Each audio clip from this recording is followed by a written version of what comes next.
Alden Tour update for Bench Summer 2026. Ang gwapo pa nga ni Alden. May hawak naman sa anas yun, no? Yan for Vivo V70. What's up, guys? Ilan ang mukha mo today? Ako? Good boy. Yun, no? Pogi mo ulo. At wacky. Share your photos in a unique way like Alden using the Vivo V70 FE flip card wallpaper. Wala eh. Ganda talaga ako eh. Yun, no? For Vivo. So ito, during endorsement shoot ni Alden for BYD, and just sa may parking lot, napaka-busy ni Alden, grabe na. Ito for BYD. Mr. Alden Richards. Hey, Alden. Morning, sir. Good morning. You know, Alden is actually a real owner, one of the first owners of our BYD Sharp. What can you say about BYD's practicality and efficiency? Owning a BYD car is one of the best decisions I've made for purchasing an electrified vehicle because of its efficiency, its sustainability, alongside with power and convenience. I was never wrong with that decision, and sobrang happy ako na I was able to experience the car prior to being part of BYD, so I can really talk about it right here. Wow, wow. Maraming salamat, Alden, for believing in the brand. Your experience reflects what more Filipino drivers are discovering with BYD. You know, looking ahead, we continue to strengthen our vehicle lineup.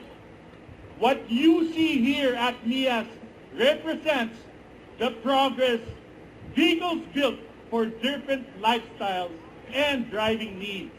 We're excited to show you what's next. Making the next phase of BYD in the Philippines.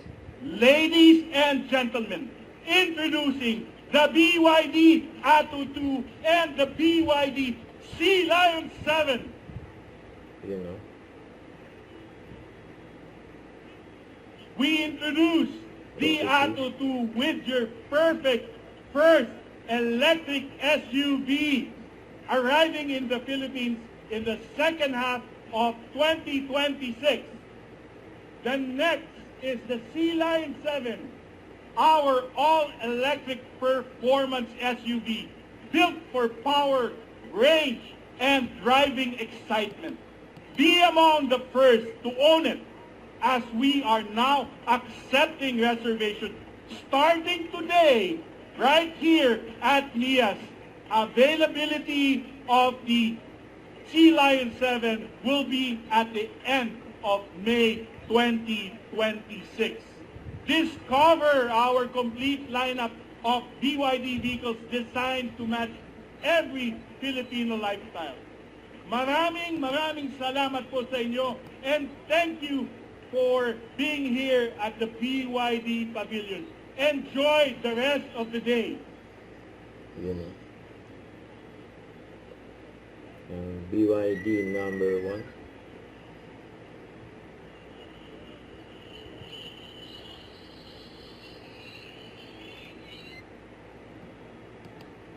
Thank you very much for joining us here at the BYD Pavilion.